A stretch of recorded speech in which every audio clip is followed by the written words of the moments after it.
All right, this video is going to be extremely simple, extremely quick, and extremely easy. I'm just going to get right to the point, how to make any car, not just Toyota, not just Honda, not just Mazda, last a super long time with the right maintenance protocol. Let's get into it.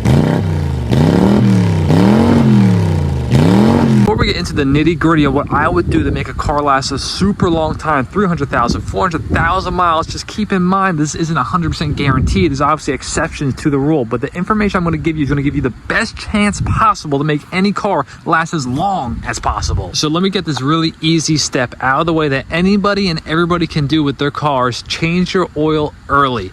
Don't wait until last minute. Don't wait until you're overdue. I know there's so many people that say, oh, you don't have to do it right on the dot, blah, blah, blah. You can go a couple thousand miles over, no biggie, which there's some truth to that. But if you really, really want your car to last, do it a little bit earlier, guys. I mean, don't grab your stick here and wait until it's dirt brown to change it. You know what I mean? Just get it done early. Why not? 3,000 miles, 4,000 miles.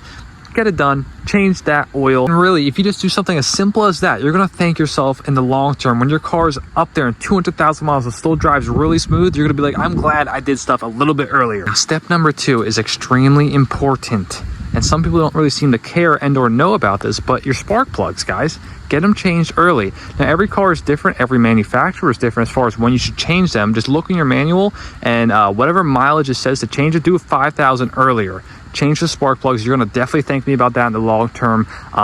Just got to do it here, guys. Next tip might be really obvious for some, but not so obvious for others. So I'm just going to say it. Keep your car clean, guys. Keep the exterior clean, keep the engine clean, keep your tires clean. Just keep everything clean. Get it washed, get it detailed. This is going to help prolong your engine. Trust me on this one. A quick tip that a lot of people don't know about: in the wintertime, you're not really using your AC, right? But you should let it run at least once a month to help it not deteriorate. This is a big one, guys. Do it once a month. Let it run for about 5-10 minutes. Another tip that I've been doing for a very long time that I recommend everybody do, there's a lot of controversy around it. Let your car warm up for at least 5 to 10 minutes, especially in the morning, especially when it's cold outside. Your RPM line should be below 1 before you move your car. This is just a basic practice that I don't really need to get into the nitty gritty of why you should do it. It just makes sense. Just do it. Next tip is something that a lot of people don't seem to care about, at least from my experience, which I think is extremely important for the longevity of your car, the longevity of your engine.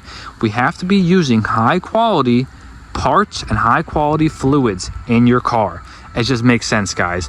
Would you want to be drinking sewage water every day or purified water? It's the same thing. You need to use high quality fluids, high quality parts. It's going to help your engine last a lot longer than what it could have if you just used the cheapy deepy stuff. Okay, guys, trust me on this one. There's no doubt in my mind, if you follow the steps in this video, you're going to help prolong the life of your engine, guys. Who wouldn't want that? I hope you found this video informational. Thanks for spending a couple minutes with me today. Like, subscribe, leave me some comments, any questions, I'll answer ASAP. Have a great day.